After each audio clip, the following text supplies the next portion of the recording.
What's up, my friends?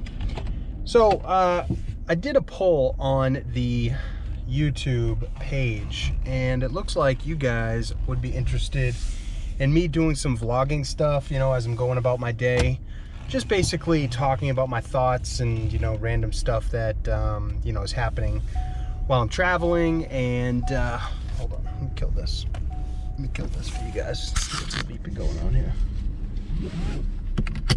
Okay, that's better.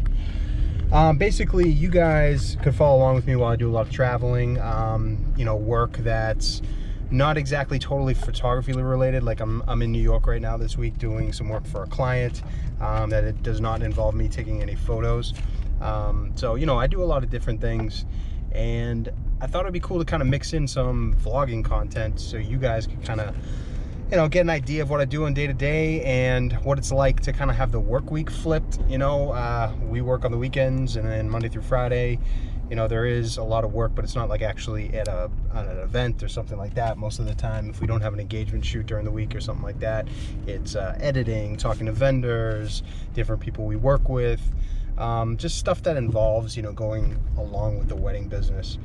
So today though, I'm just going to grab some lunch, but I wanted to talk about something I was thinking about, and it was my first wedding that me and Sarah did, and why it really sucks when you're first starting off. And there's pros and cons to starting off, at a wedding, being a wedding photographer. But one of the things that sucks really, really bad is having to deal with that amount of pressure. Now, that might be a good thing for you, and it might be a terrible thing for you, but basically the amount of pressure you're gonna feel when you first start off at a first, like say the first 5 weddings, is gonna be almost unbearable. You're gonna have crazy anxiety being around these people who are expecting a lot from you. Lighting situations that completely change all the time. People who have a million people have different personalities. People who are asking things from you besides the bride and groom, and then you having to fulfill all your stuff for the bride and groom, but then having people in the wedding party asking for things, having family members ask for things, and knowing how to delegate all that stuff up. If you're not able to deal with pressure in a high stress environment, you're gonna have a difficult time in the beginning. And also too, our first wedding, oh my God, me and Sarah, we should probably do a whole video on this, but our first wedding, we went on Craigslist, and I just sent out a bunch of emails. There's obviously people on Craigslist looking for cheap weddings. I got a response back from somebody. The wedding was 3.5 hours there, okay? So just one way, it was 3.5 hours. They paid me $300, or I'm sorry, they paid Sarah and I, both of us, $300 for this wedding. We were there for 6 hours on site, 3-hour drive there, or 3.5 hour drive there, 3.5 hour drive back, and we ended up getting a hotel just because we were so beat.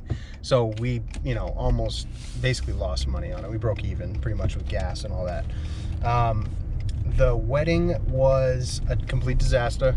The bride showed up 2 hours late for the ceremony. When she showed up late, she wanted to take a bath. It was absolutely insane. The people who were in the wedding party were not even really close with them, so they felt kind of awkward being there. They didn't really want photos. We had no idea about a timeline. I had only been to 2 weddings in my entire life, and one of them when I was a kid. We tried to do portraits at the end. They came out with us, and they were both extremely drunk by then. She actually fell on her face when we were walking back on she was walking over some rocks and fell right smack on her face on these rocks, and it was absolutely crazy. We did actually get some really good shots, and it doesn't look from the photos that she was drunk or crazy, but we learned so much on that first wedding. But the anxiety level was at an all-time high. So me and Sarah just are the type of people who kind of just jump into things. Even if we haven't figured it out yet, we're gonna figure it out on site. We do work well under pressure, but for a lot of people it can be overwhelming. And the other thing that kind of sucks, obviously, is getting these clients. You know, guys, everybody's got to start off somewhere with a price point, but I think that it's important that you guys don't start off too low, because I've said this before in one of my other videos, the lower you go, the less these people are going to respect you, because they know that you don't respect your work or you're not a professional yet. I think that it's a good idea to never ever start below somewhere around $1,500. You know, and this is obviously if you've been you know how to work a camera, and you know you've been photographing for, you know, at least a couple years before you try and do a wedding. Because if you just pick up a camera and try and go to a wedding when you don't even know how to shoot in manual, or I guess at least aperture priority, or don't know how to use a flash, in my opinion, you should not be going to a wedding, just because it's, you know, it's too difficult and too crazy, and you're probably going to ruin all their photos. But, you know, if you've been photographing for a few years, you're shooting manual, you got a good camera, you know how to work a flash decently, don't go lower than 1,500 bucks, guys. You know what I mean? Show them that, you know, obviously be honest with them, tell them that you're new, you're building up the portfolio, building up your experience, but you don't want people who don't respect you. So, you know, got to put those feelers out. Run the Facebook ads, run the Instagram ads, talk to everybody you know locally.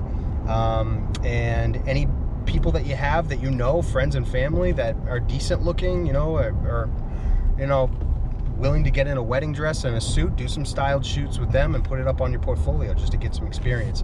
You know, if you want some experience with dance floor lighting or something like that, go into a ask your local church if you can come in there sometime when the church is empty, and just go into the reception hall, or, you know, the most churches have some type of function place or something like that, and set up a couple flashes, bring a couple friends, have them fake dance on the dance floor, and see what you come up with.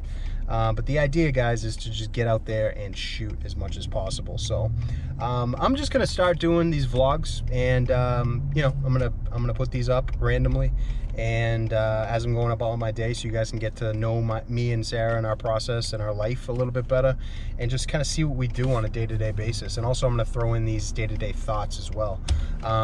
If you guys noticed, I did take down that video I did last night just because the lighting in the hotel room was so bad, it was just bothering the shit out of me. It was a good message though, so I'm gonna still do another video on it, but I'm gonna wait till I have some lights set up. Yeah, that's it, guys. Hope you guys are having a good day, and keep shooting. Later.